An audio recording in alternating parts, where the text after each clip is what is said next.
In this lesson, we will learn how to use CSS to position elements so that they overlap one another. To achieve this, we will use a property that you have not seen in the course yet. Its name is position. And in this lesson, we will be learning about position relative and position absolute. Our goal for this lesson is to recreate what you see in front of you now. So we can see that there's an image and then there's a caption layered on top of the image. So we can see that the description box has a semi-transparent black background and it is overlapping the bottom part of the image. In this lesson, we will learn all of the code necessary to recreate this from scratch. So I'm going to hop back over to this tab. This page should look familiar, and we're going to rewrite the code together in order to create this overlapping effect. Let's get started. Here we are in the text editor, and the first thing that I'm going to do is simply add the image to the page. Image element, source. We'll point the browser towards the file. Okay, so here's the image. We can see right away that the image is too wide for this main column. So what we can do is write a bit of CSS that targets all images on the page and gives them a maximum width of 100%, and then we'll be sure to set the height to auto. So with that in place, the image will automatically shrink to fit the main column. Next, let's add the paragraph of text that we want to overlap the image.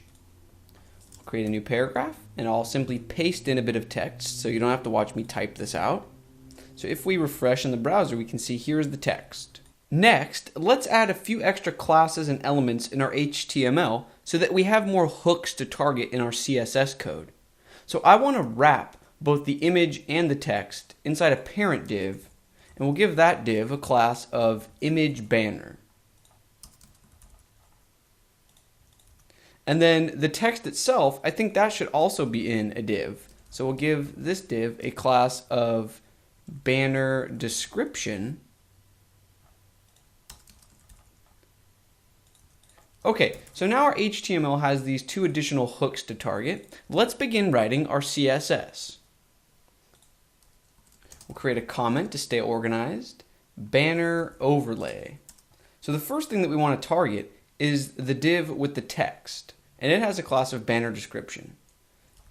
Banner description. I'm going to use a property that you have not seen until now, position, and I'm going to give it a value of absolute. Let's create another declaration with a property of bottom, and we'll give it a value of 0. Also create a declaration with a property of left and give it a value of 0. So if I save and refresh, pay attention to where this paragraph moves to. So we can see that the position that this text is in now seems completely random, but it's not. If I scroll up to the very top of the page, we can see that this text has positioned itself in the very bottom left corner of the screen. Now if I change this from bottom 0 to top 0, we can see that the text moves up to the very top of the screen. Now if we wanted the text to sit 50 pixels from the very top, we can simply change this from top 0 to top 50 pixels. And if we wanted it to sit from the left 50 pixels, we can change this to left 50 pixels. So we can see that position absolute lets us provide x and y coordinates, or horizontal and vertical coordinates, to position the element in a very particular fashion. However, by doing this, it also removes the content from the regular flow of the page. This means that as far as every other element on the page is concerned, this content no longer exists. So very quickly, let's remove this code just to prove a point. So we saw that by default, this text sat underneath the image. Now as soon as it's positioned absolutely, watch how this text, as soon as I refresh, watch this text simply move up, as if that text no longer exists at all. Now you may be wondering, why would I ever use position absolute if it completely removes the content from the flow of the page? How is that ever useful? The answer is that 9 times out of 10, in order for position absolute to be useful, it needs to be used in conjunction with position relative. So for example, when we specified that this text should sit 50 pixels from the top and 50 pixels from the left, the question that we need to ask ourselves is, 50 pixels from the left of what?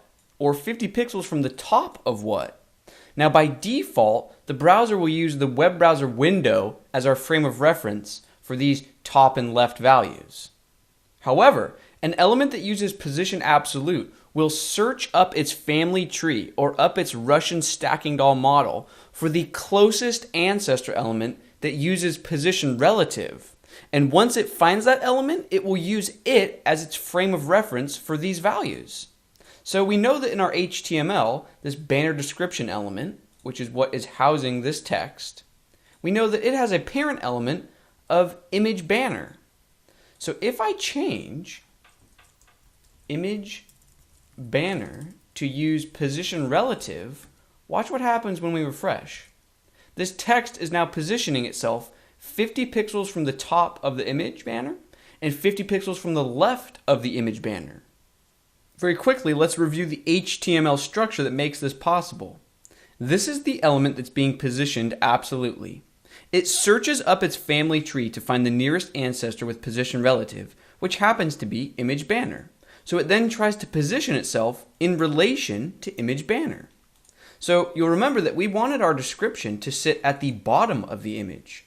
So now it's as simple as changing this to bottom 0 and left 0. So now the text will sit in the bottom left corner of the image. Now that our description text is positioned correctly, let's focus on styling it. So you will remember that we wanted a semi-transparent black background and we wanted the text to be white. So let's go ahead and give the text a color of white, and let's begin by making the background black. So this is simple enough, but we wanted a semi-transparent black background. Now up until this point in the course, all of the colors that you've seen have been hexadecimal color codes, which means typically 6 characters, and that is preceded by the pound sign. However, in order to get a semi-transparent color, we're going to use something named RGBA colors. So the letters here stand for red, green, blue, and alpha. Alpha in this context refers to alpha transparency. Now in the world of color theory, we know that we can create any color by combining different amounts of red, green, and blue. So let's imagine that we wanted this text to have a completely not transparent red background. RGBA accepts 4 values. The first is obviously R for red. Now we can enter anywhere between 0 and 255 to decide how much red we want to mix into the color. So we want it to be completely red. 255 is the highest value. We don't want any green, we don't want any blue. And A for alpha transparency, we don't want it to be transparent at all, so we enter 1. 0 is completely transparent or invisible. So this creates pure red. Now if we wanted halfway transparent red, we would change the A or alpha value to 0.5. And if we decided that's a bit too transparent, we can simply bump this value up to perhaps 0.65. So we can see the red's a bit darker now, and it's a bit harder to see through. However, we didn't want red. We wanted a semi-transparent black background. So to create black, you simply don't mix in any color. So we've zeroed out red, green, and blue. And we can see we now have a semi-transparent black background. Our styling work is almost complete. Now let's add a bit of padding around the text. So within this same banner description rule, we'll add padding. Let's give it 15 pixels vertically and 25 pixels horizontally. That looks a lot better. Now there's one minor thing that I want to fix. If we look very closely, we can see that the bottom of our text box is not lining up perfectly with the bottom of the image. Our text box is about 2 or 3 pixels too low. The reason this is happening is because the overall height of our image banner parent element is being determined obviously by the size of the image. And by default, images are inline elements. So this means when the browser tries to calculate their height, it can use things like font size and line height values, and it's not as precise. So we really want this image to be a block level element. So in our CSS, I'm going to target any image elements that live within image banner, and then I will simply tell them to be block level. So if we refresh, you can see that the two elements are now perfectly aligned. This means our goal for the lesson is complete. We've styled the elements. However, before I end the lesson, there's a few more notes on position relative that I want to share with you. We learned that with elements that use position absolute, we can provide horizontal and vertical offsets to position the element. Now we can do the same thing with elements that use position relative. So if we say top 10 pixels, left 10 pixels on our image banner container element, we can see that it moves down into the left 10 pixels. So if an element uses position relative, its frame of reference is itself. Or in other words, this line of code is saying position the element 10 pixels from the top of where it would normally sit. And this can be incredibly useful because it allows us to manipulate the position of an element without removing it from the natural flow of the page. So for example, let's remove these so the image box sits where it normally would. And let's say we want to push the image to the left by 40 pixels. We can simply say left negative 40 pixels. And there you have it. Notice that it did not take the element out of the flow of the page. This paragraph that sits below it is still acknowledging and respecting the space that this element takes up.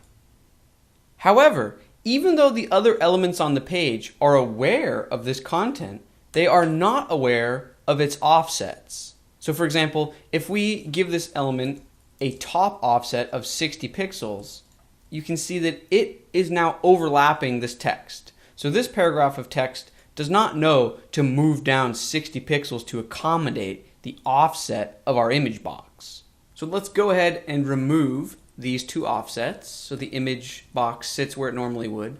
So we've learned that you can use offsets on position relative elements when you don't want to rock the boat, when you don't want to affect literally any other element on the page. Now there is one final topic related to position relative that I want to discuss before closing out the video, and that is the battle of the overlaps. So for example, if elements have been positioned in a way that they are overlapping each other, how do we decide which element sits on top of the other? Or in other words, which element is visible? So very quickly, let's experiment. Let's push our image box to the left by 100 pixels. So we can see that it now overlaps the sidebar. Now the image box is on top of the sidebar because it's using position relative. However, if the sidebar was also using position relative,